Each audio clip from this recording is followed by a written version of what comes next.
திருச்சிற்றம்பலம். தில்லையம்பலம். தென்னாடுடைய சிவனே போற்றி, எந்நாட்டவர்க்கும் இறைவா போற்றி, ஏகம்பத்துரையந்தாய் போற்றி, பாகம் பன்னொரு ஆனாய் போற்றி, அண்ணாமலையும் அண்ணா போற்றி, கண்ணார் அமுதக்கடலே போற்றி, காவாய் கனகத்திரளே போற்றி, கையிலை மலையானே போற்றி போற்றி. அருள்தரும் சிவகாமி அம்மை உடனுரை அருள்மிகு கைலாயநாத பெருமான் திருவடிகள் போற்றி போற்றி. அருள்தரும் தேவகிரி அம்மை உடனுரை அருள்மிகு பிரசன்ன நஞ்சுண்டேஸ்வர பெருமான் திருவடிகள் போற்றி போற்றி. தெளிவு குருவின் திருமேனி காண்டல், தெளிவு குருவின் திருநாமம் செப்பல், தெளிவு குருவின் திருவார்த்தை கேட்டல், தெளிவு குரு சிந்தித்தல் தானே. அருட்குருநாதர் சோமசுந்தர நாயகர் திருவடிகள் போற்றி போற்றி. அருட்குருநாதர் மறைமலையடிகள் திருவடிகள் போற்றி போற்றி. அருட்குருநாதர் அழகரடிகள் திருவடிகள் போற்றி போற்றி. அருட்குருநாதர் ஆடலரசையா திருவடிகள் போற்றி போற்றி. அருட்குருநாதர் ஒளியரசையா திருவடிகள் போற்றி போற்றி. நம் ஞானாசிரிய பெருமகனார் சிவமா ஜானகிராமன் ஐயா திருவடிகள் போற்றி போற்றி. குருவாகி வந்த சிவத்தை வணங்கி, குவலயம் போற்றும் அடியார் பெருமக்களுடைய திருவடி தாமரைகளை வணங்கி, இன்றைய திருவாசக அமர்வில் எளியனை ஆட்கொண்ட கருணை வள்ளலாகிய நம்முடைய ஞானாசிரியர் அவர்களுடைய உத்தரவினை ஏற்று நம் சில செய்திகளை உங்களோடு பகிர்ந்து கொள்வதில் பெருமகிழ்ச்சி அடைகின்றோம். இறைவனை பிரிந்து மாணிக்கவாசக பெருமான் என்ன தன்மையை உணர்கின்றாரோ அதே தன்மையை நாம் குருநாதரையும் ஞானாசிரியும் பிரிந்த நிலையில் உணரும். அப்படி உணர்ந்திருந்தால் நாம் அவரிடத்தில் பக்தி செலுத்தி இருக்கிறோம் என்பது புலனாகும். எத்தனையோ காலம் நாம் என்ன செய்கிறோம்? உலகியலை நோக்கி ஓடிக்கொண்டே இருக்கிறோம். உலகியலை நோக்கி நம்ம ஓடிக்கொண்டே இருக்கிறோம். ஆனால் அருள்நிலையில் ஏதாவது ஒரு சில பணிகளை செய்வதற்கு கூட நம்ம நேரம் ஒதுக்க முடியாது அப்படின்னு ஓடுறோம். ஆனால் யோசித்து பாருங்க, அருளாளர்கள் நம்முடைய நாயன்மார்களும் எவ்வளவு இறை பணியை அவர்கள் செய்துவிட்டு சென்றிருக்கிறார்கள் அப்படிங்கிறத நம்ம எத்தனை புராணங்களை கேட்டிருக்கோம். ஐயா பெரிய புராணம் நிறைவு பண்ணிட்டாங்க, திருவிளையாடல் புராணம் நிறைவு பண்ணிட்டாங்க, இப்போ கந்த புராணம் எடுத்துகிட்டு இருக்காங்க. நம்ம பகுதியில் 3 புராணங்களையும் எடுத்துகிட்டு இருக்காங்க. ஆனால் இந்த புராணங்களை எல்லாம் நாம் கேட்டதனுடைய பயனை பெற்றிருக்கிறோமா அப்படின்னு நம்ம சிந்திக்கணும். ஏன் இந்த மாதிரி ஞான நூல்களை நாம் கேட்கும்போது எப்படி கேட்கணும் அப்படின்ற தன்மையெல்லாம் ஐயா நிறைய சொல்லியிருப்பாங்க. ஆனால் நம்ம அதையும் அப்படியே இதுவும் கடந்து போகும் அப்படின்னு கடந்து போயிடும். நம்முடைய குருமரபில் மறைமலையடிகள் இரண்டாவதாக இருக்கக்கூடியவர் மறைமலையடிகள். அவருடைய மாணாக்கர் அழகரடிகள். அழகரடிகள் ரொம்ப வயதான காலத்தில் காரில் போவாராம். அவருடைய ஊர் மதுராந்தகத்தில் இருந்து சென்னைக்கு காரில் போகும்போது அந்த பல்லாவரம் பகுதியில் இன்றைக்கி அதை வந்து மறைமலை நகர் அப்படின்னு சொல்லி அவருடைய குருநாதர் மறைமலை அடிகளுடைய பேரில் அந்த இடம் இன்றைக்கு அமைந்திருக்கு. அங்கே போகும்போது அது வரைக்கும் காரில் படுத்துட்டு போகிறவர் கரெக்டாக அந்த மறைமலை நகர் வந்த உடனே என்ன பண்ணுவாராம், முடியலைன்னா கூட எழுந்து காருக்குள்ளே செருப்பெல்லாம் கலட்டி விட்டுட்டு கை கூப்பி அந்த மறைமலை நகரை அந்த 2 கிலோமீட்டர் அவர் தாண்டி போகிற வரைக்கும் அப்படி தான் இருப்பார். திரும்ப மறுபடியும் படுத்துப்பார். இதுபோல் ஒரு குருநாதரை எப்படி மதிக்கணுங்கிறதெல்லாம் நம்முடைய அருளாளர்கள் வாழ்ந்து காட்டியிருக்காங்க. ஒரு முறை நம்முடைய தமிழ் தாத்தா உவே சாமிநாதையர், அவருக்கு குரு யாருன்னா மகாவித்வான் மீனாட்சி சுந்தரம் பிள்ளை. என்ன செய்கிறார், இன்னைக்கு மாதிரியெல்லாம் இப்போ எளிமையாக இப்போ ஒன்றும் இல்லை, நம்ம ஐயா வகுப்பு எடுத்துகிட்டு இருக்கிறாங்க, இப்போ நீங்களாம் தொடர்ந்து வந்துட்டு இருக்கிறீங்க, நாங்கள் வெளியூரில் இருக்கிறோம், திடீர்னு நீங்கள் வந்து உள்ளே வந்து உட்காந்துக்கிட்டோம். இப்போ இங்கே வெளியில் போகும்போது யாராவது ஒருத்தர் மைக்கில் இதை பேசுகிறத கேட்டால் உள்ளே வந்து உட்காந்து வகுப்பு கேட்டுக்கலாம். ஆனால் அன்னைக்கு அப்படிலாம் இல்லை. ஆசிரியருடைய இசைவு இல்லாமல் அவரிடத்துல பாடம் கேட்க முடியாது. அப்போ என்ன செய்வாங்க, முதல்ல போய் என்னை வந்து அறிமுகப்படுத்திக்கணும். நான் இன்னாருடைய மகன், என்னுடைய பேர் இது, எனக்கு ஏற்கனவே நான் இந்த நூல்களை எல்லாம் கற்றிருக்கிறேன், உங்களிடத்தில் நான் இந்த நூல்களை, இந்த மொழியை, அல்லது அப்போல்லாம் சமஸ்கிருதத்தில் ரொம்ப பண்டிதர்களாக இருப்பாங்க, தமிழில் சிறந்த புலவர்களாக இருப்பாங்க, அவங்கக்கிட்ட எல்லாம் போய் நான் ஏற்கனவே சமஸ்கிருதம் படிச்சுட்டேன், நான் உங்ககிட்ட தமிழ் படிக்கணும், இல்லைன்னா நான் ஏற்கனவே தமிழ் படிச்சுட்டேன் உங்ககிட்ட சமஸ்கிருதம் படிக்கணும்னு அவர்கிட்ட போய் கேட்கணும். அப்படி போய் கேட்ட உடனே என்ன செய்வாங்க, அப்பா எனக்கு தான் ஆளே இல்லை, நீயாவது வந்தையன்னு சொல்லி கூப்பிட்டுவாங்கன்னு அப்படிலாம் கூப்பிட மாட்டாங்க.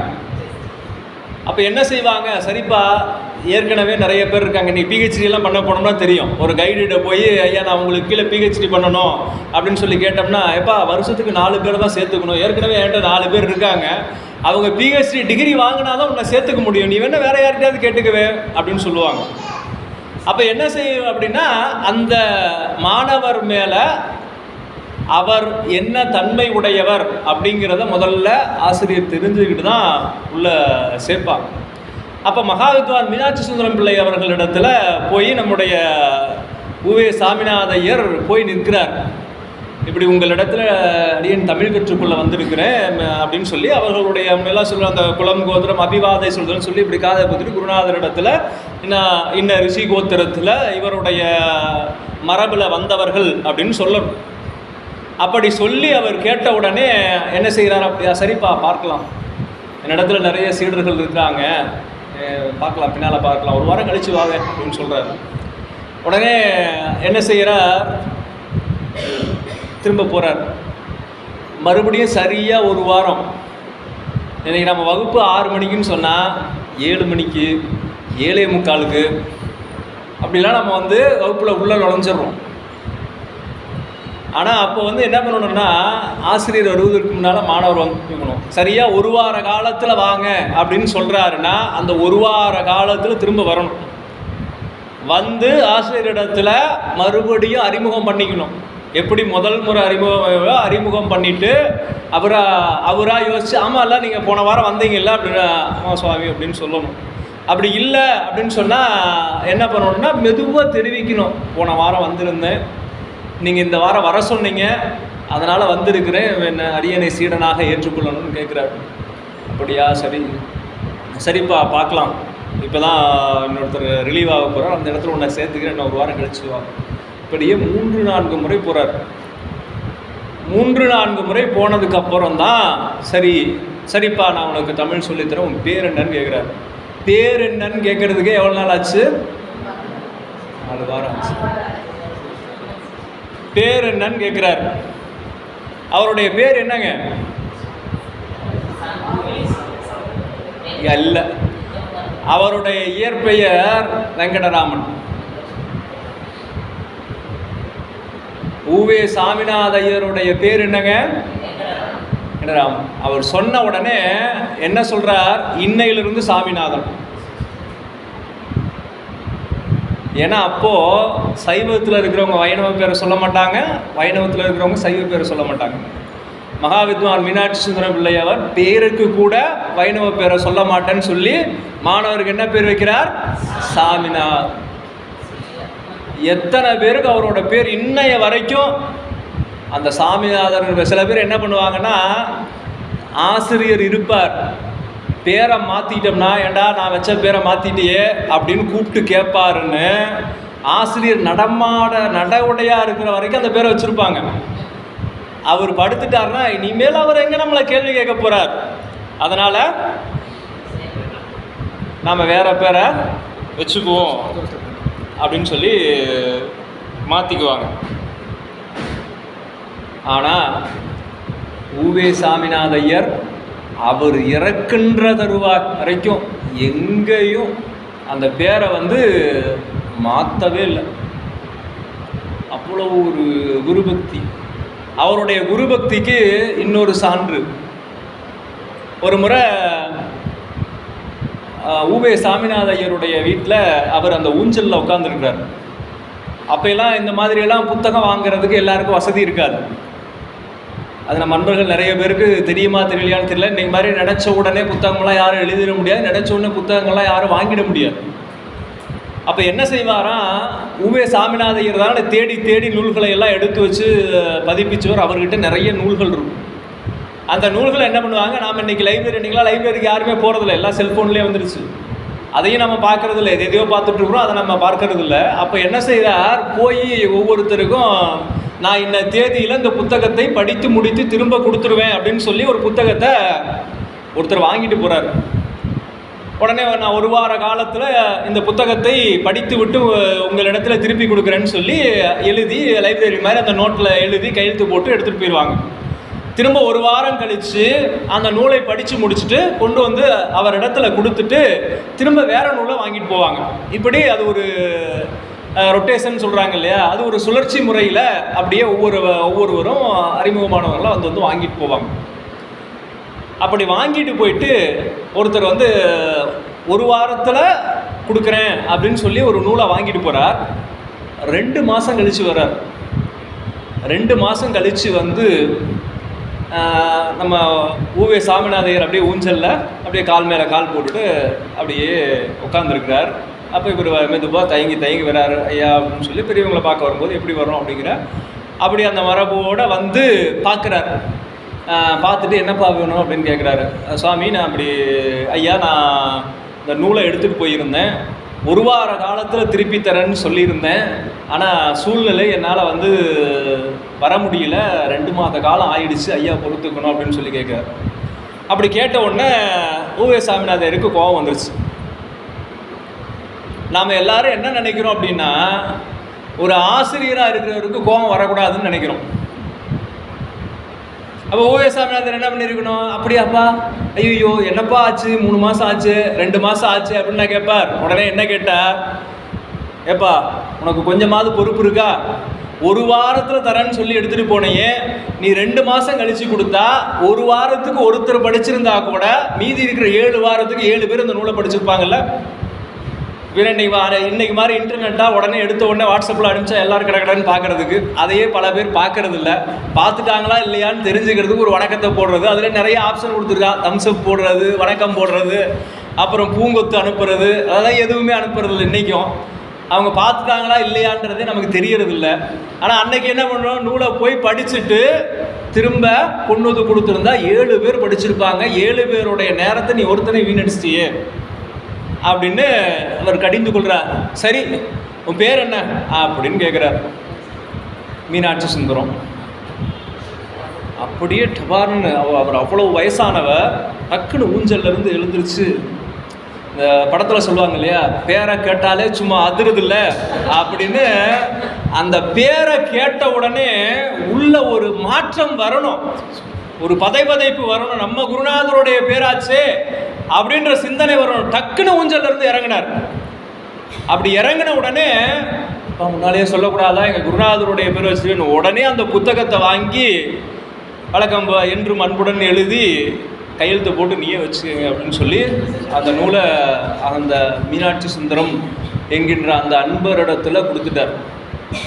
அப்படி குருநாதருடைய பேரை கேட்டாலே உள்ளத்துக்குள்ள அவருடைய அவ்வளவு ஒரு மகிழ்ச்சியும் ஒரு பக்தியும் நமக்கு தோன்றணும்.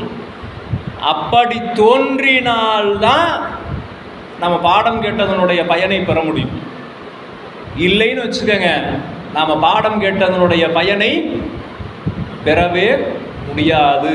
உடையார் முன் இல்லார் போல் எப்படி கற்றுக்கொள்ளணுமா, உடையார் முன் இல்லார் போல், எப்படி ஒரு பெரிய பணக்காரனால ஏழை எப்படி பணிந்து வளைந்து இருப்பானோ அப்படி இருந்து பாடம் கேட்கணுமா. இப்படியெல்லாம் இன்றைக்கி பல விதிமுறைகள் இருக்குது. ஆனால் அதையெல்லாம் தாண்டி இன்றைக்கி உலகியல் பாடம் என்ன ஆச்சு அப்படின்னு சொன்னால், பழைய குருகுல கல்வி முறையெல்லாம் மாறி இன்றைக்கி ஆங்கில கல்வி முறை வந்துருச்சு. பழைய குருகுல கல்வி முறையில் ஒரு பாடம் முழுமையாக கற்பிக்கப்படும். இன்றைக்கி அந்த முழுமையாக கற்பிக்கப்படக்கூடிய பகுதிகள்லாம் இல்லை. எது தேர்வுக்கு வருமோ அதை மட்டும் சொல்லிக் கொடுங்க போதும். இப்போவே நம்ம பல இடங்களில் வகுப்புகளுக்கு நண்பர்கள் கேட்டாங்கன்னா, எவ்வளவு சீக்கிரம் முடியுமோ அவ்வளவு சீக்கிரம் முடியுங்க, நீங்கள் பாட்டெல்லாம் சொல்ல வேணாம், நேராக கதையை சொல்லுங்கள். அதாவது முழு படம்லாம் நாங்கள் பார்க்க மாட்டோம், அதுக்கெல்லாம் எங்களுக்கு நேரம் இல்லை. நேராக கிளைமாக்ஸ் தான் சொல்லிவிட்டு நீங்கள் கிளம்பிகிட்டே இருங்க. அதுக்கடுத்து நாங்கள் அதை பற்றி கவலைப்பட மாட்டோம். அப்படியாவது சரி சுருக்கமாக சொன்னாலாவது புரிந்து கொள்வார்கள் அப்படின்னு பார்த்தா அப்போவும் நோ ரிசல்ட். அப்போ என்ன செய்கிறோம்? இதான் சொல்கிறாங்க, அந்த காலத்தில் சொல்லுவாங்க இல்லையா, வாதியாரெலாம் சொல்லுவாங்க, இந்த காதில் வாங்கி அந்த காதில் விட்டுறாத, ஏன்னா இந்த பக்கம் வாங்கி இந்த பக்கம் இருக்குது, அப்படியே வெளியில் போயிடக்கூடாது. நீ பார்த்த பார்வைகள் கனவோடு போகும், நீ சொன்ன வார்த்தைகள் காற்றோடு போகும், ஊர் பார்த்த உண்மைகள் உனக்காக வாழும், உணராமல் போவோர்க்கு உதவாமல் போகும், கண் போன போக்கிலே கால் போகலாமா, கால் போன போக்கிலே மனம் போகலாமா, மனம் போன போக்கிலே மனிதன் போகலாமா, மனிதன் போன பாதையை மறந்து போகலாமா. அப்ப என்ன பண்ணக்கூடாது? நீ சொன்ன வார்த்தைகள் காற்றோடு போகும், எங்கள் காதுலெல்லாம் ஏறாது, எங்கள் மனசுக்குள்ளையெல்லாம் ஏறாது. நீங்கள் என்ன கற்றுணுமோ கத்திக்கங்க, அது பாட்டுக்கு அது காற்றோடு போகட்டும். ஆனால் அப்படி நம்ம கேட்கக்கூடாது. ஒவ்வொரு சொல்லும் ஒவ்வொரு எழுத்தும் நாம் ஊன்றி கவனித்து கேட்டோம்னா நமக்கு உள்ளே ஒரு மாற்றம் நிகழும். முன்ன ரசவாதம் அப்படின்னு சித்தர்கள் செய்வாங்க. அவர்களிடத்தில் எந்த ஒரு பொருளை கொண்டு போய் கொடுத்தாலும் அதை தங்கமாக மாற்றுவாங்க. அப்படி ஒரு ரசவாதம், நாம் எவ்வளவு கீழ்நிலையில் வந்தாலும் ஒரு ஆசிரியரிடத்தில் வரும்போது எப்படி 10 மார்க் வாங்க கூட ஒரு தகுதி இல்லாத ஒரு மாணவனை எடுத்து அவனை குறைஞ்சபட்சம் 35 மார்க் எடுத்து அந்த வகுப்புலேருந்து அடுத்த வகுப்புக்கு அனுப்புறது எப்படி ஒரு ஆசிரியருடைய பணி. அப்படி ஆசிரியரிடத்தில் தன்னை ஒப்புவித்தால் குறைஞ்சபட்சம் 35 மார்க் எடுத்தாவது நம்ம மேலே போகலாம். அப்படி இல்லைன்னா என்ன நடக்கும்? அதே வகுப்புலேயே திரும்ப இருக்க வேண்டியதுதான். அதனால் நம்ம என்ன செய்யணும்னா, அந்த ஞான நூல் அவருடைய பேரை கேட்டவுடனே, அதான் நமக்கு எல்லாமே நம்முடைய ஞான நூல்களில் சொல்லியிருக்காங்க. அதனால் தெளிவு குருவின் திருநாமம் செப்பல், அந்த நாமத்தை கேட்டாலே நமக்குள்ள ஒரு என்ன சொல்கிறது, அவரை பார்த்த நிலை. அதுதான் வரிசையாக முதல்ல திருமேனியை காணணும், அடுத்து அவருடைய திருநாமத்தை சொல்லணும், அடுத்து அவருடைய திரு வார்த்தையை கேட்கணும், அடுத்து அவரை விட்டு நாம் தொலைவில் இருந்தாலும் அவருடைய திருவுருவை சிந்தித்து கொண்டே இருக்கணும் என்ற அந்த ஞான நூல்கள் திருமந்திரத்தில் நமக்கு சொல்லி இருக்கிறாங்க. அதை போல நாம் அந்த சிந்தனையை செய்து இருந்தால்தான் நாம் உய்வு பெற முடியும். அப்படி இல்லைன்னா என்ன ஆகும்? இங்கே திருவிளையாடல் புராண வகுப்பு முதல்ல இருந்து யார் கேட்டீங்க? பக்கத்தில் நடந்தது திருவிளையாடல் புராண வகுப்பு, பெரிய புராண வகுப்பு கேட்டு முடிச்சிட்டோம், திருவிளையாடல் புராண வகுப்பு கேட்டு முடிச்சிட்டோம், கந்த புராண வகுப்பு கேட்டுக்கிட்டு இருக்கிறோம். வாய்ப்புள்ள நண்பர்கள் அருகில் இருக்கும்போது, ஏன்னா நெடுந்தொலைவெல்லாம் வந்து கேட்கறதுக்கெல்லாம் இன்றைக்கி யோசனை இல்லை. ஒரு காலத்தில் பலருக்கும் தெரியாத ஐயாவோடு அடியன் 18 ஆண்டு கால தொடர்பு 2007 இருந்து இன்றைக்கும் ஐயா கையெழுத்து போட்டு கொடுத்த பெரிய புராண புத்தகம் நாங்கள் வீட்டில் பத்திரமா வச்சுருக்கோம். கச்சுப்பள்ளியில் அங்கே இருக்கக்கூடிய காமாட்சி அம்மை அருள்தரும் காமாட்சி அம்மையுடைய ஏகாம்பரேஸ்வர பெருமானுடைய ஆலயத்தில் அந்த கல் கூட அங்கே சரியாக இன்றைக்கி பாருங்கள் எவ்வளவு முசைத்தை போட்டு இவ்வளோ ஜம்முன்னு சேரெல்லாம் போட்டு நம்ம இன்றைக்கி வகுப்பு கேட்குறதுக்கு வந்து உட்காந்துருக்கும். அன்னைக்கு அங்கே மேடும் பள்ளவுமா இருக்கும், நடுவில் குழி குழியாக பொந்துகளாக இருக்கும், அதுலேருந்து என்ன வேணாலும் வரலாம். அன்னைக்கு அங்கே உட்காந்து வகுப்பு கேட்ட மாணவர்கள் உண்டு. அந்த இடத்துக்கு யோசிச்சு பாருங்க, அந்த இடத்துக்கு பாடம் நடத்துறதுக்கு எத்தனை ஆசிரியர்கள் வருவாங்க. ஆனால் நம்ம ஐயா அந்த இடத்துல வந்து வகுப்பு நடத்தியிருக்கிறாங்க. அப்படியெல்லாம் வகுப்பு நடத்தும் போது இன்னைக்கு இருக்கிற பேருந்து வசதிகள்லாம் கிடையாது. 9:15 மணிக்கு எனக்கு கடைசி பஸ்ஸு கச்சுப்பள்ளியில். சில நாள் வகுப்பு 9:30 9:45 தான் முடியும். வெளியில் வந்து அன்பர்களுக்கெல்லாம் தெரியும், இந்த பக்கம் சங்கைகள்லேருந்து ஓமலூர் போகிறதுக்கு லாரியெல்லாம் வரிசையாக நைட்டில் போய்கிட்டே இருக்கும். ஒவ்வொரு லாரியாக கை காட்டி நிறுத்தி எந்த லாரிலையாவது சரி ஏறிக்க அப்படின்னு சொன்னால் அந்த லாரியில் ஏறி தான் போய் தாரமங்கலத்தில் வீட்டில் இறங்கணும். அப்படியெல்லாம் ஒரு காலத்தில் என்ன சொல்கிறது, வகுப்பு கேட்டுக்கொண்டிருந்தோம். இன்றைக்கெல்லாம் அத்தனை சிரமங்கள் இல்லை. இன்றைக்கி நம்ம ஊரில் நடக்குது, பக்கத்தில் 5 கிலோமீட்டர் நடக்குது, பக்கத்தில் 15 கிலோமீட்டர் நடக்குது, நம்மக்கிட்டேயே வண்டி இருக்குது, எத்தனையோ வசதிகள் இருக்குது. ஆனால் என்ன சொல்கிறோம், நமக்கு நேரம் இல்லை அப்படின்னு நம்ம சொல்கிறோம். அப்போ அந்த புராணங்களை கேட்கும்போது திருவிளையாடல் புராணத்தில் முதல் படலம் என்ன வருதுங்க? இந்திரன் பழி தீர்த்த படலம். அந்த படலத்தினுடைய முதல் படலமாக எத்தனையோ இருக்குது. சாமியுடைய சாதனையை சொல்லியிருக்கலாம்ல, கல்யாணைக்கு கரும்பருத்திய படலம், எல்லாம் வல்ல சித்தரான படலம், அல்லது நரியை பரியாக்கிய படலம், இன்னும் பார்த்தீங்கன்னா பொன்னணையாளு அது ரசவாதம் செய்த படலம், இப்படி முன்ன சொன்ன ரசவாதம் செய்த படலம், எத்தனையோ பெருமான் நிகழ்த்திய திருவிழாவில் இருக்கு. ஆனால் முதல் படலமாக என்ன வச்சிருக்கிறாங்க? இந்திரன் பழி தீர்த்த படலம். இந்திரனுக்கு ஏன் பழி வந்தது?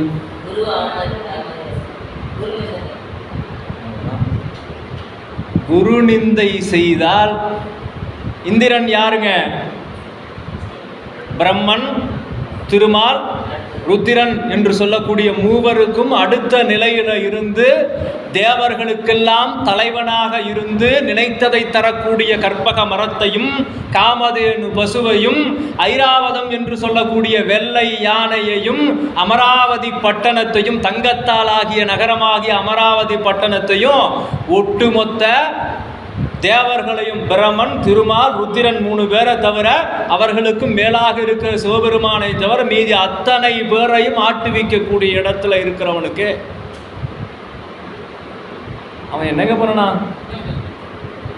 அந்த பக்கம் ஆடல் நிகழ்ச்சி நடந்துட்டு இருந்தது, இப்படி திரும்பி பார்த்துட்டு இருந்தா இந்த பக்கம் குருநாதர் வந்துட்டார். கவனிக்கல, எழுந்திருக்கல. உடனே என்ன பண்ணார் குருநாதர்? சாபம் கொடுத்தாரா? இப்போ சரியா கேட்கலன்னு அர்த்தம். அப்படியெல்லாம் குருநாதர் சாபம் கொடுக்க மாட்டார். சாபம் கொடுத்தா அவர் குருநாதராக இருக்க மாட்டார். அப்ப என்ன செய்யறார்? அப்பவும் குருநாதருக்கு கருணை தான்.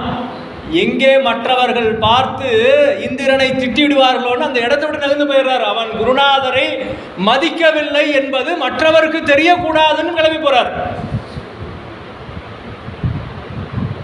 சரியா உள்வாயி, மற்றவர்கள் குருநாதரை இந்திரன் மதிக்கவில்லை என்று சிந்தித்தாலோ அல்லது நினைத்தாலோ அதனால அவனுக்கு இன்னும் பாவம் வந்து சேரும்னு எவ்வளவு கருணையோட அந்த இடத்த விட்டு நகர்ந்து போயிட்டார். ஆனாலும் என்ன நடந்தது?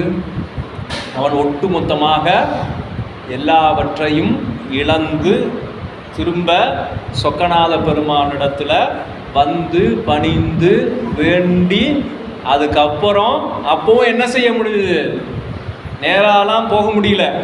திரும்ப வேறொருவரை குருநாதராக வைத்து திரும்ப அவன் முதல்ல இருந்து எப்ப குருநிந்தை செஞ்சிட்டீங்களோ அப்பவே இதுவரை எத்தனை புண்ணியம் சேர்த்து வச்சிருந்தீங்களோ அத்தனையும் பஞ்சு மூட்டையில நெருப்பு விழுந்த மாதிரி தான்.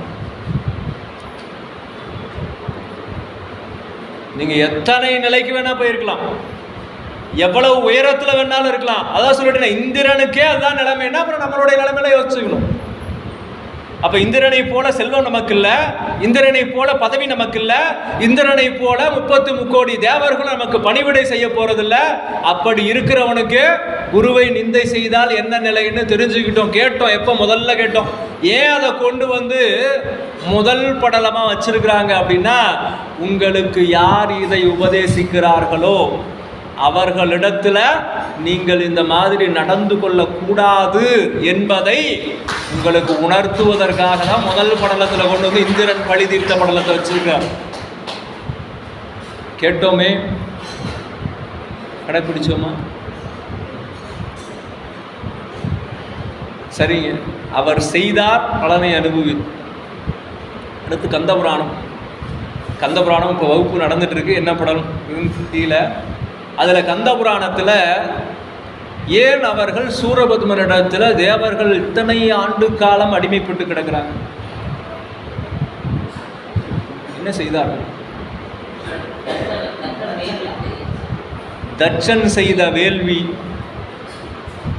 அந்த வேள்விக்கு தேவர்கள் எல்லாம் போறாங்க. 2 காரணம். ஒன்று தட்சன் மேல் கொண்டிருந்த அச்சம், இன்னொன்று அந்த வேள்வியில் போனால் ஒரு வேலை நம்மை முதன்மையாக்கலாம் அப்படிங்கிற ஆசை. இந்த 2 காரணத்தால் தேவர்கள் எல்லாம் தட்சனுடைய வேள்விக்கு போனாங்க. தட்சன் என்ன வேள்வி செய்தான்? சிவபெருமானை எதிர்த்து வேள்வி செய்கிறான். சிவபெருமானுக்கு உரிய மரியாதையை கொடுக்காமல் அவன் வேள்வி செய்கிறான். அந்த வேள்வியில கலந்து கொண்டவர்கள் என்ன நிலையானாங்க பார்க்கணும். அவங்க என்ன செய்தார்கள்? யாகம் நடத்தினாங்க. யாகம் நடத்தின இடத்துக்கு போனாங்க. போனது முன்பு சொன்னதை போல 2 காரணம். அங்கே போனா வரலைன்னா தட்சன் கொண்டுடுவான். ஆனால் போனா சாமி கொண்டுடுவாரா? சொல்ல மாட்டார். அவர் கருணையை வடிவானவர். ஆனால் நம்ம எப்படி தெரியுமா முடிவெடுக்கணும்? நன்மையை சார்ந்து முடிவெடுக்கணும். ராமாயணத்தில் இப்படி ஒரு காட்சி வரும். மாரீசனை கூப்பிட்டு ராவணன் சொல்லுவான், நீ போய் மாயமானாக மாறி சீதையை மயக்கி வெளியில் கொண்டு வா, அந்த லட்சுமண ரேகையை தாண்டி கொண்டு வா அப்படின்னு சொல்லுவான். சொன்ன உடனே மாரீசன் அப்படிலாம் நான் செய்ய மாட்டேன்னு சொல்லுவான். செய்யலைன்னா உன்னை கொன்றுவேன். அப்போ மாரீசன் என்ன செய்யறான் அப்படின்னு சொன்னால் சுயநலமாக ஒரு முடிவெடுக்கிறான். இந்த ராவணன் கையால் சாவதை விட ராமன் கையால் செய்தால் நமக்கு புண்ணியம் கிடைக்குமே அப்படின்னு ராவணனுடைய செய்கைக்கு உடன்படுகிறான். மாயமானா போய் அதுக்கு பின்னால் நடந்ததெல்லாம் பெரிய வரலாறு. அப்போ அவன் இறந்து போனான். அதனால் என்ன அவனுக்கு பெருசாக கிடைச்சது? ஒன்றும் கிடைக்கல. இன்னைய வரைக்கும் அவனுக்கு ஒரு பழி தான் மிச்சம். ஆனால் அவனே நான் யாருக்கும் தீமை செய்ய மாட்டேன், நீ என்னை கொன்னால் கொண்டுட்டு போ அப்படின்னு சொல்லி ராவணனிடத்திலேயே இருந்து செத்துருந்தானா அவன் இன்னைக்கு வரலாற்றில் என்ன இந்த அவப்புகளில் இருந்து மேலான புகழ் அடைஞ்சிருப்பான். அவனை மாதிரி யாருப்பா? செய்த அறத்திற்காக தன்னுடைய உயிரையே விட்டவன் அப்படின்னு பேர் வாங்க வேண்டிய மாரீசன் என்னானா இப்படி ராமன் கையால் சாகணும்னு ஆசைப்பட்டு அவப்பொழிக்கு ஆளான செய்தியை பார்ப்போம். அப்போ தீமைக்கு துணை செய்தால் தேவர்கள் எத்தனை பாடுபட்டார்கள்.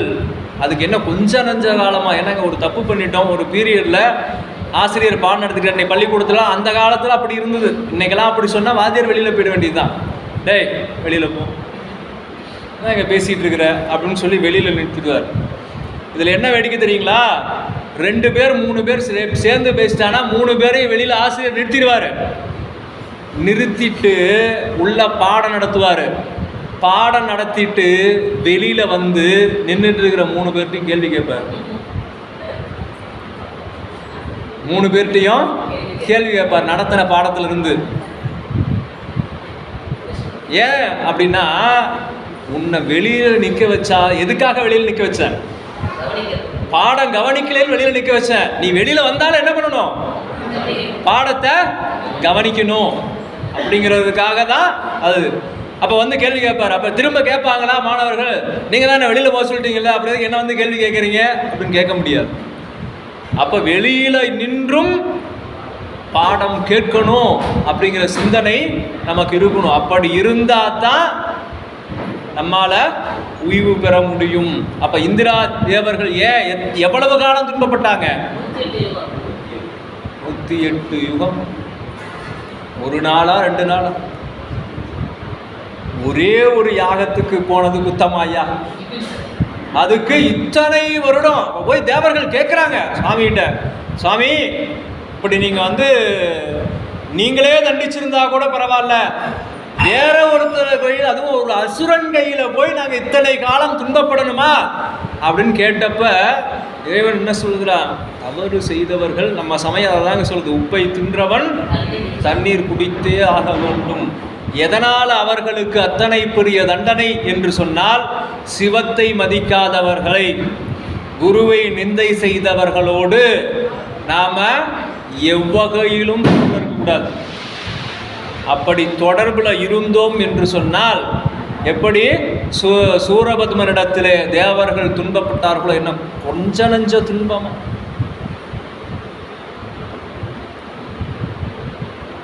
தினமும் போய் மீன் பிடிச்சிட்டு வரணும்.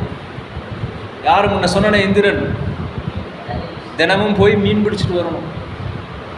எவ்வளவு கொடுமை தெரியுமா? தன்னுடைய இயல்பில் கொஞ்சம் கூட இருக்க முடியாது. அக்னி அடுப்பில் எரியணும், யாராவது போய் தொட்டா சுடக்கூடாது. ஒரு முறை சபையில் ஒரு நிகழ்வு, தெனாலிராமன் என்ன செய்கிறான், அக்பர் சொல்லிட்டு இருக்கிறார், சாரி விஜயநகர பேரரசர் சொல்லிட்டு இருக்கிறார். இது ரெண்டுலேயும் வரும், பீர்பால் கதையிலையும் வரும், தெனாலிராமனுடைய கதைகள்லையும் வரும். என்ன செய்கிறான், அவர் வந்து ஒரு நாள் ரொம்ப குளிர் நேரத்தில் நகர்வலம் போயிட்டு வந்துட்டு இந்த குளிரை தாங்கவே முடியாது அப்படின்னு சொல்கிறாரு. அப்படிலாம் இல்லை ராஜா, நீங்கள் சொகுசாக வாழ்ந்து பழகிட்டீங்க, அதனால் நீங்கள் தாங்க முடியாதுன்னு சொல்கிறீங்க. நீங்கள் என்கிட்ட 10 பொற்காசு கொடுங்க, இந்த குளத்தில் இரவு நேரத்தில் விடிய விடிய குளிர்ந்து தண்ணியில் ஒருத்தர் நான் நிற்க வைக்கிறேன் அப்படின்னு சவால் விடுறார். அதே போல் அந்த சவாலை விட்டுட்டு அதே மாதிரி ஒருத்தரை பிடிச்சிட்டு வந்து உள்ளே இறங்கிட்டார். அடுத்த நாள் காலையில் போய் நேராக அந்த 10 தங்க காசுகளை பரிசாக பெறும்போது, எப்படி அவனால் இவ்வளோ குளிரை தாங்க முடிஞ்சது அப்படின்னு கேட்குறாரு. கேட்ட உடனே, அதுவா அரசு, அங்கே தூரத்தில் உங்களுடைய அரண்மனை மேலே ஒரு விளக்கு எரிஞ்சிட்டு இருந்தது இல்லையா, அந்த விளக்கையே பார்த்துட்டு இருந்தேன். அந்த சூட்டில் என்னோட குளிரை வந்து நான் தாங்கிக்கிட்டேன்னு சொன்னோன்னே, ஏண்டா என்கிட்ட இருந்து நெருப்பு எடுத்து நீ குளிர் காஞ்சு நீ வந்து என்கிட்ட இருந்தே காசு வாங்க பார்க்குறியா, உனக்கு தர முடியாது அப்படின்ட்டு. உடனே என்ன செய்கிறான் தெனாலிராமன், பின்னால் வந்த உடனே அடுத்த நாள் 2 நாள் அரண்மனைக்கு போகலை. ஏன்னு சொல்லி, ஏன்னா பக்கத்தில் வழக்கமாக இருக்கிற ஆட்கள் இல்லைன்னா நமக்கே ஒரு மாதிரி இருக்கும். உடனே என்ன செய்ய, ஏன் அவன் வரல பார்த்துட்டாங்க, ஏதாவது வந்துடுறேன், சோறு வந்துட்டுருக்கு, சாப்பிட்டு வந்துடுறேன்னு சொல்லி ரொம்ப பொறுக்க முடியாமல் என்ன பண்ணிட்டார், ராஜாவே கிளம்பி வந்துட்டார். அவன் என்ன பண்ணியிருக்கிறான், ஒரு 15 அடி உயரத்தில் சட்டியை தொங்க விட்டு கீழே நெருப்பு வச்சு சமைச்சிட்டு இருக்கிறான். அவரை பார்த்த உடனே, உனக்கு அறிவு இருக்கா, இவ்வளவு உயரத்தில் வந்து பானையை வச்சுட்டு சோறு வேகலை, சாப்பிட்டு வரேன்னா நீ இந்த ஜென்மத்தில் அரண்மனைக்கு வர முடியுமா அப்படின்னு அரசர் கேட்குறாரு. என்னங்க அரசரு, அரண்மனை மாடத்தில் 500 அடிக்கு அப்பால் இருக்கிற அந்த விளக்குல இருந்து ஒருத்தன் குளிர்காய முடியும்னா இவ்வளவு உயரத்தில் இருக்கிறதுல சோறு வேகாதா அப்படின்னு கேட்குறேன். உடனே அப்போதான் அரசனுக்கு இருக்குது, சரி நாம் அந்த 10 பொற்காசு யோசிச்சு பாருங்க, அரசன் இடத்துல எவ்வளவு பொற்காசு இருக்கும், அந்த ஏழை எவ்வளவு கஷ்டப்பட்டு அந்த 10 பொற்காசுக்காக அவன் குளிர்னா எவ்வளவு சாதாரணமாக மறுத்துறாங்க. அப்போ அதை திரும்ப நியாயப்பட்டு வாங்கி கொடுக்குறார். அப்படியெல்லாம் நல்ல மதியூகிகள் இருந்த அந்த இடம். அப்போ என்ன செய்கிறார், இந்த துன்பத்திலிருந்து நாம் விடுதலை பெற வேண்டும். கண்ணதாசன் எழுதியிருப்பார், துன்பங்களிலிருந்து விடுதலை அப்படின்னு அர்த்தமுள்ள இந்து மதத்தில். அவங்க சொன்னதை போல குருநாதருடைய பெயரை கேட்டால், அவரை நினைத்தால் நமக்குள்ள ஒரு மாற்றம் வரணும். ஒரு முறை 2013 அடியன் முதல் முறையாக பணிக்கு போகிறேன். உங்களுக்கெல்லாம் தெரியும், பல இடங்களில் கல்லூரிகள் மற்ற இடங்கள்லாம் புதிதாக பணிக்கு போகிறவங்க எல்லா இடத்துலையுமே என்ன பண்ணுவாங்க, யாரெல்லாம் புதுசாக பணிக்கு வராங்களோ அவங்கள எல்லாம் ரொம்ப கடுமையாக நடத்துவாங்க, கடுமையாக வேலை வாங்குவாங்க. இது எல்லா இடத்துலையும் இருக்கிறது. அப்போ ஒரு முறை ஒருத்தர்கிட்ட போய் கேட்குறேன், முதல் முறையாக அடியன் வந்து சென்னைக்கு போயிருக்கிறேன். வந்து ஆணையர் அலுவலகத்தில் பயிற்சிக்காக நாங்கள் போயிருக்கும்போது எங்கே நல்ல சாப்பாடு கிடைக்கும் அப்படின்னு தெரியல. அப்போ அந்த அங்கே பணியில் இருக்கிற ஒரு அதிகாரிகிட்ட கேட்குறோம், ஐயா இங்கே எங்கே மதிய உணவு சாப்பிட்றதுக்கு நல்லா இருக்கும் அப்படின்னு கேட்டவுடனே, அப்போ பக்கத்தில் வந்து இன்கம் டேக்ஸ் ஆஃபீஸ் இருக்கும், வருமான வரித்துறை, அங்கே அலுவலக கேன்டீன் இருக்குது, அங்கே போய் சாப்பிடுங்க அப்படின்னு சொன்னார். கேட்டுட்டு உங்கள் பேர் என்ன, நீங்கள் எதுக்காக வந்திருக்கீங்கன்னு கேட்டார். அப்போ அடியனுடைய பேர் கங்காதரன் அப்படின்னு சொன்னேன். அப்படியா அப்படின்னு சொல்லிட்டு, வாங்க நான் கூட்டிகிட்டு போகிறேன் அப்படின்னு சொல்லி அடியனை அங்கேருந்து கூட்டிகிட்டு போய் அங்கே அவருடைய காசை அடியனுக்கு உணவு வாங்கி கொடுத்து சாப்பிட வச்சதுக்கு அப்புறமேட்டு அவர் ஒரு வார்த்தை சொன்னார், என்னுடைய பேராசிரியருடைய பேர் கங்காதரன். எனக்கு நீங்கள் அந்த பேரை சொன்ன உடனே எனக்கு எங்களுடைய பேராசிரியர் நினைவுக்கு வந்துருச்சு. நான் இன்றைக்கி இந்த ஒரு அதிகாரியாக இருக்கிற இடத்துல எங்கள் ஆசிரியருக்கு என்னால் எதுவுமே செய்ய முடியல. அவர் இறைவனுடைய திருவடிக்கு போயிட்டார். அவருடைய பேரை கேட்ட உடனே உங்களுக்கு நான் ஏதாவது செய்யணும் அப்படின்னு சொல்லி செய்தோம். அதனால் அவர் இன்னைக்கு மிக உயர்ந்த பதவியில் இருந்து ஓய்வு பெற்றுட்டார். அப்போ எத்தனைக்கு எத்தனை மேலான இடத்துல ஒருத்தர் இருக்கிறாங்களோ அவர்களுடைய வாழ்க்கை வரலாறுகளை எல்லாம் எடுத்து பாருங்கள். அவர்களிடத்துல அவர்கள் உலகியல்ல உயர்ந்த இடத்துல இருந்தாலும் சரி, அருளியல்ல உயர்ந்த இடத்துல இருந்தாலும் சரி, எங்கு தேடினாலும் அவர்களிடத்தில் ஆசிரியர் மேல் கொண்ட பக்தி என்ற ஒற்றை கோடு கொண்டு வந்து நிறுத்தும், ஒற்றை புள்ளியில கொண்டு வந்து நிறுத்தும். அதை நாம உணர்ந்து கொள்ளலாம். அதற்கு அடுத்து பார்த்தீங்கன்னா, யாரெல்லாம் கீழான நிலையில் இருக்கிறாங்களோ அவர்களுடைய அந்த வரலாறு நமக்கு பெருசாக தெரியாது. ஆனால் போய் கேட்டு பாருங்க. அப்போவே சொன்னாங்க, நான் தான் கேட்கல, எங்கள் ஆசிரியர் சொன்னார் நான் கேட்கல அப்படின்னு அந்த மாணவனுடைய உள்ளத்தில் அவன் உண்மையாக உணர்ந்திருந்தா, உண்மையை உணரலைன்னா எனக்கெல்லாம் யாருங்க என்ன உதவிங்க செஞ்சாங்க, என்னையெல்லாம் யாரும் மதிக்கிறது இல்லைங்க அப்படின்னா, ஒரே ஒரு நிகழ்வு மட்டும் நினைத்து கொள்ளுங்கள். எப்போ நீங்கள் ஆசிரியருக்கு உரிய மரியாதை செய்யலையோ, ஆசிரியருக்குரிய சிறப்பை நீங்கள் அளிக்கவில்லையோ, அப்போவே நீங்கள் எத்தனை பெரிய உயரத்தில் இருந்தாலும், எப்படி இந்திரன் பதவியை இழந்து பழிக்கு எப்படி திரிந்தாலும் அது போன்ற ஒரு நிலை உங்களுக்கு வரும் என்பதை உணர்த்துவதற்காக தான் அந்த படலத்தை முதல்ல வைத்தாங்க. கந்தபுராணம் முழுக்க நமக்கு சொல்றது, ஏன் அத்தனை துன்பப்பட்டார்கள் என்று சொன்னால், சிவத்தை நிந்தித்ததால், அதற்கு துணை போனதால். நிந்தித்த தட்சன் இறந்து போனா, ஆனால் சிவநிந்தனைக்கு துணை போனவர்கள் பல யுகங்கள் சித்திரவதை அனுபவிச்சாங்க. சூரியன் இன்னைக்கு 4:30 மணி 5 மணிக்கு வண்டியில் வர முடியல, அவ்வளவு வெயில். ஆனால் சூரபதுமனுடைய நாட்டில் என்ன பண்ணணும், காலையில் 6 மணிக்கு வெயில் எப்படி இருக்கோ அதே மாதிரி தான் சாயந்தரம் 6 மணி வரைக்கும் இருக்கணும். 12 மணி வெயில் மாதிரி அடித்தா பிடிச்சி ஜெயிலில் போட்டுருவாங்க. அப்படிப்பட்ட துன்பம் ஒவ்வொரு நாளும், இன்னைக்கு விடியுமா, இன்னைக்கு மாற்றம் வருமா, இன்னைக்கு மாற்றம் வருமா அப்படின்னு ஒவ்வொரு நாளும் ஏங்கி ஏங்கி இறைவனை நோக்கி சிந்தித்து அப்புறம் தான் சாமி மெதுவாக சொன்னார், சரி முருகனை அனுப்பி நான் உங்களை அந்த சிறையிலிருந்து விடுவிக்கிறேன் அப்படின்னு பெருமான் கொடுக்கிறார். அப்போ அத்தனை காலம் நாம் துன்பத்தை அனுபவிக்க வேண்டுமா என்பதை சிந்தித்து கொள்ளணும். எத்தனை பெரிய உயரத்தில் இருப்பவர்க்கும் இந்த சடுக்கல் நிகழ்கின்றது. திருமால் எத்தனை அவதாரம் எடுத்தார், 10 அவதாரத்திலையும் பெருமான் இடத்துல அடிவாங்க. ஒவ்வொரு முறையும் பரமாத்மா அப்படின்னு சொல்கிறாங்க, ஜீவாத்மா பரமாத்மா என்று அந்த 2 கொள்கையில் வைணவத்தில் மேலான ஆன்ம வர்க்கம், மேலான ஆன்மா என்கின்ற வகையில் திருமாலை சொல்கிறாங்க. அவருக்கே 10 முறை சாமிப்பு கொடுக்குறார். எத்தனை பிறவிகளில் நமக்கு இது போன்ற மன்னிப்புகளை வழங்கி இருக்கிறார். அந்த கருணையினால தான் இறைவன் என்ன செய்கிறான், குரு வடிவம் தாங்கி நமக்கு அருள் செய்கிறார். ஞானத்தால் அன்றி முக்தி கிடையாது என்பது நம்முடைய ஞான நூல்கள் நமக்கு சொல்லக்கூடிய நிலை. சரியை தொண்டில் ஞானம் பெற்றால், சரியில் ஞானம் பெற்றால் தான் முக்தி சாலோ, கிரியையில் ஞானம் பெற்றால் தான் சாருப்பம், யோகத்தில் ஞானம் பெற்றால் தான் சாமீபம், ஞானத்தில் ஞானம் பெற்றால் தான் சாயுச்சியம். அப்போ இத்தனையும் பெற வேண்டும் என்று சொன்னால் அதற்குரிய அடிப்படை தகுதியாக இருப்பது ஞானம். அந்த ஞானத்தை நமக்கு தரக்கூடியது ஞான நூல்கள். அந்த ஞானத்தை நமக்கு எடுத்து ஊட்டுபவர் ஞானாசிரியர். அதனால் எத்தனை பெரிய இடத்துக்கு நீங்கள் போனாலும் அந்த ஞான சிந்தையிலிருந்து நீங்கள் மாற்றினீர்கள் என்று சொன்னால் உங்களுடைய அத்தனை தவமும் அழிந்து போகும். கடைசியாக ஒரே ஒரு மகாபாரதத்தில் ஒரே ஒரு நிகழ்வை சொல்லி மகாபாரதத்தில் 2 காட்சிகள்.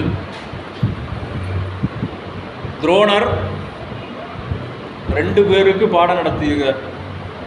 ஒருத்தருக்கு நேரடியாக, இன்னொரு மானசீகம். நேரடியாக பாடம் கேட்டவன் அர்ஜுனன், மானசீகமாக பாடம் கேட்டவன் ஏகலைவன். ஏகலைவன் அப்படி துரோணருடைய உருவத்தை செய்து வைத்து அந்த பயிற்சியை பெறுகிறான். அர்ஜுனனுக்கு மட்டும் தனியாக சொல்லிக் கொடுக்கப்பட்ட வித்தை ஏகலைவனுக்கு தெரியுது. நீங்க யோசிச்சு பாருங்க, குருஸ்தானத்தில் இருந்த துரோணர் அதே குருகுலத்தில் இன்னொரு மாணவன் படிக்கிறான். யாருன்னு தெரியுமா?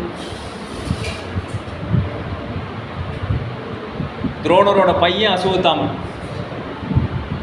துரோணருடைய பையன் அஸ்வத்தாமன் அதே குருகுலத்தில் படிக்கிறான்.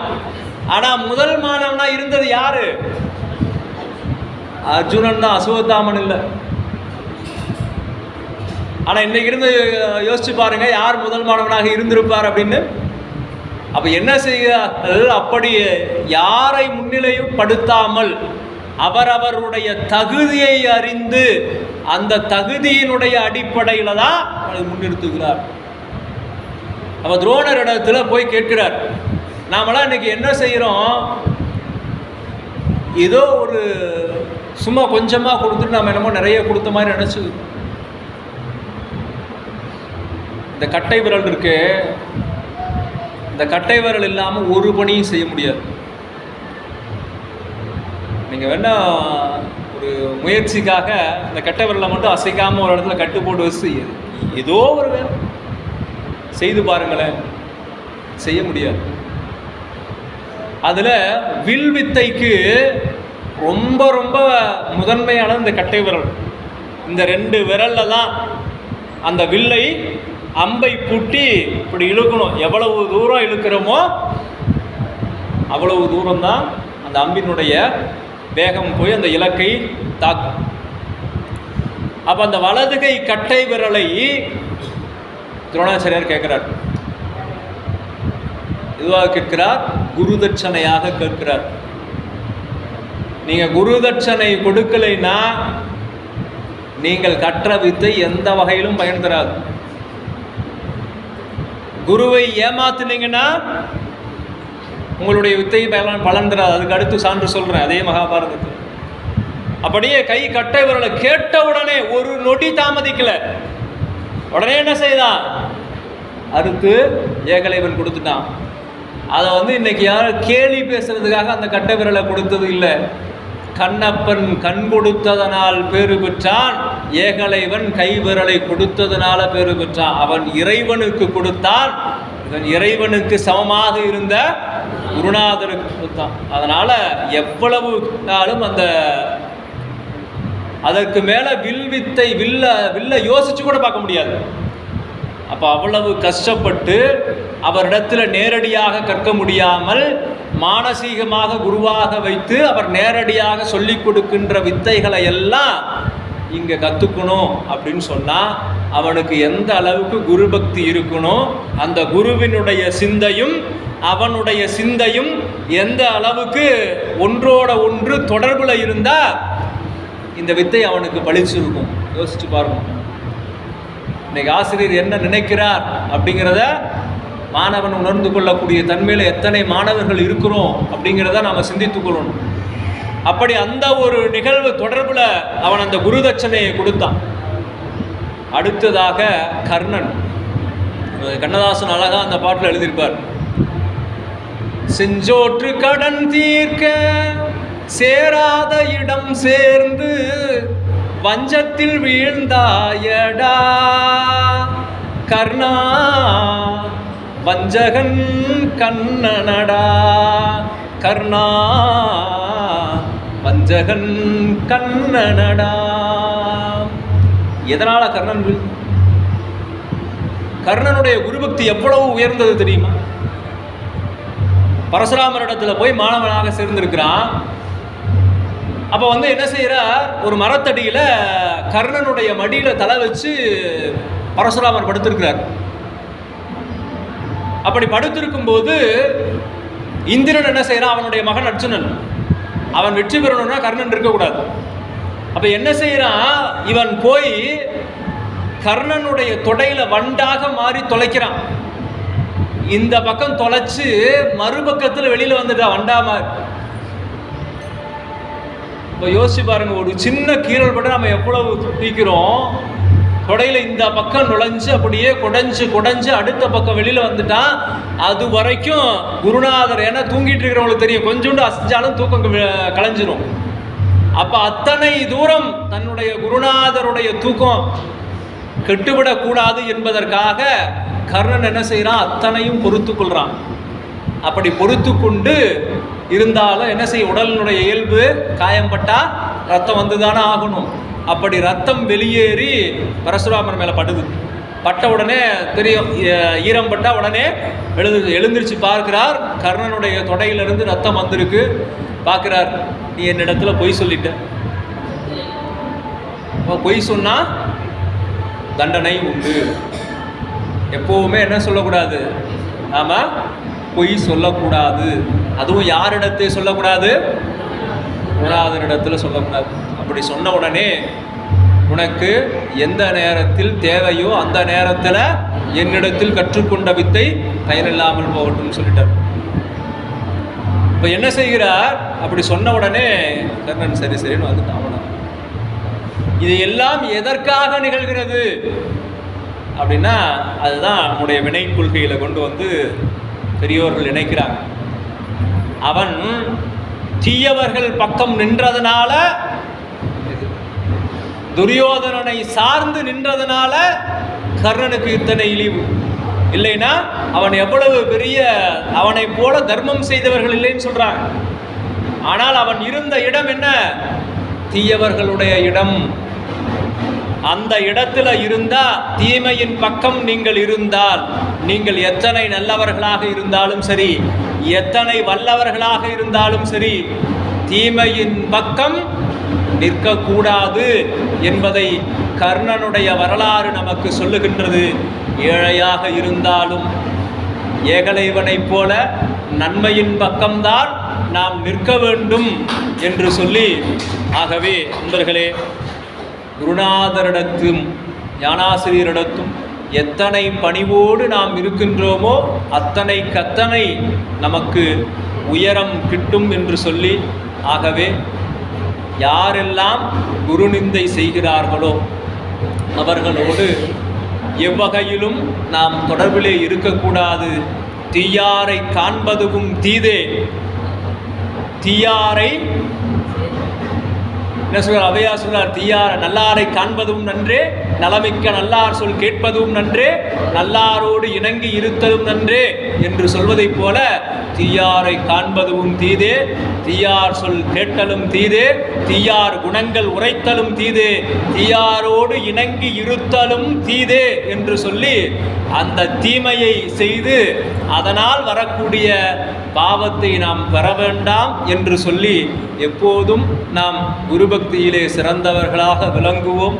குருபக்தியிலே சிறந்தவருக்குத்தான் முக்காலத்தை உணரும் ஆற்றலை இறைவன் வழங்கினான் நம்முடைய உபமன்யு முனிவருக்கு என்று சொல்லி, ஆக நாமும் நம்முடைய குரு மரபையும் நம்முடைய ஞானாசிரியரையும் போற்றி வணங்கினால் எப்பொழுதும் உயர்ந்த நிலைக்கு நாம் செல்ல முடியும் என்பதை சொல்லி, அன்பர்கள் எக்காலத்திலும் தீமையை சாராது இருக்கும் தீவினை அச்சம் என்று சொல்லி, நமக்கு திருவள்ளுவர் ஒரு தனித்த அதிகாரத்தில் 10 குறள்களை வழங்கி இருக்கின்றார். தீயவை தீய பயத்தலால் தீயவை தீயினும் அஞ்சப்படும். இதுக்கு ஒரு உரையாசிரியர் விளக்கம் எழுதுகிறார். ஏங்க இந்த தீயை கொண்டு வந்து வைக்கிறார் இவ்வளோ விஷயம்னா, தீ என்ன செய்யும், தொடர்புல இருந்தால் அழிச்சிடும். தீயவை தீய பயத்தலால் தீயவை தீயினும் அஞ்சப்படும்.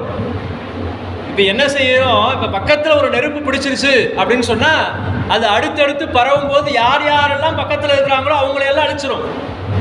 இப்போ ஒரு 10 கழகம் தள்ளி தீ பிடிச்சிருச்சு அப்படின்னா என்ன பண்ணுவாங்க, உடனே போய் அணைச்சிடுவாங்க. இல்லைன்னா அது என்ன ஆகும், அடுத்தடுத்து அப்படியே பரவி நம்ம இடத்துக்கும் வந்துடும்.